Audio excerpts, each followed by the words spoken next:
Racismo. Infelizmente, o racismo ainda representa um grande problema, seja aqui no Brasil, seja no mundo.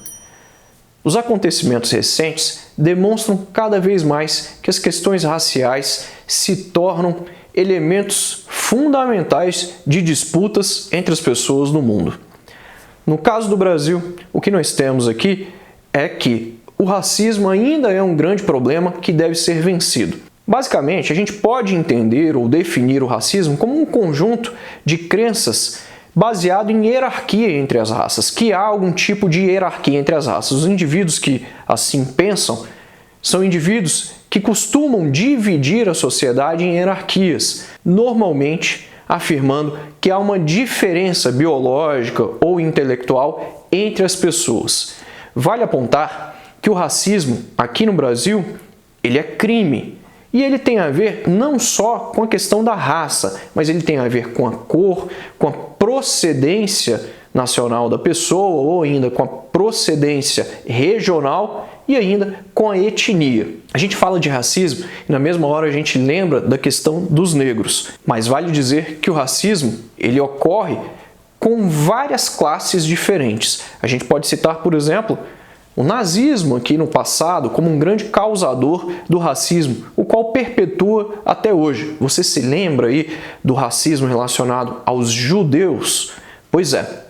Quando a gente fala de racismo, a gente tem de lembrar também dos orientais, que agora, no contexto de pandemia, têm sofrido muitos problemas. É o caso, por exemplo, dos chineses. Muitos acabam tratando os chineses como um povo que foi responsável por repassar a pandemia do novo coronavírus, e alguns até dizem que isso foi proposital. Em vários lugares do mundo há um desrespeito muito grande com povos de origem oriental, especialmente em relação aos chineses. Podemos ainda citar os povos oriundos do Oriente Médio. Muita gente acha que por aquela pessoa ser oriunda do Oriente Médio ou ainda por professar a religião islâmica, essa pessoa está ligada ao extremismo, está ligada com o terrorismo, fazendo uma associação totalmente errada. Mas, infelizmente, a gente tem a população negra como o principal alvo do racismo, seja aqui no Brasil, seja no mundo.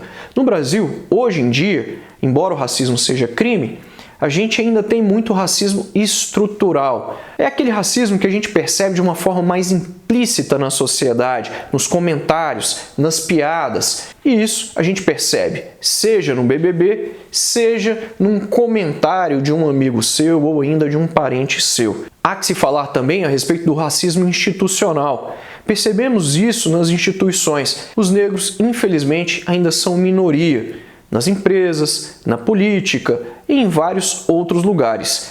Perceba então que nós temos uma convergência de fatores que ainda fazem o Brasil ser um país racista. Claro que quando a gente fala de racismo envolvendo os negros, a gente tem de citar aqui os Estados Unidos.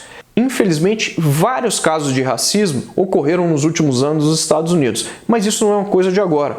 Faz muito tempo que a questão racial ela eclodiu nos Estados Unidos. Evidentemente, a morte de George Floyd, sem dúvida nenhuma, foi um marco para a questão racial nos Estados Unidos e no mundo.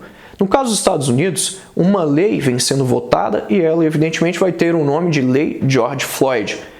O policial Derek Chauvin, um dos responsáveis pela morte de George Floyd, já foi condenado e provavelmente ele vai pegar uma pena bem longa. O projeto de lei George Floyd, ele é responsável por não só modificar as políticas públicas relacionadas às questões raciais nos Estados Unidos, mas especialmente por modificar também os investimentos em segurança pública e, claro, o treinamento dos policiais, a abordagem dos policiais, especialmente de policiais brancos em relação à população negra. Por fim, temos de ressaltar que há soluções para a gente combater esse grave problema no Brasil e no mundo. A primeira coisa é cada vez mais a gente desnaturalizar esse tipo de violência. O racismo é um tipo de violência simbólica. Portanto, precisamos conscientizar as pessoas desde as idades mais tenras. É fundamental que as pessoas se aceitem do jeito que elas são. As diferenças são fundamentais, especialmente em uma democracia. Outro sim, há necessidade de se fomentar políticas públicas que visam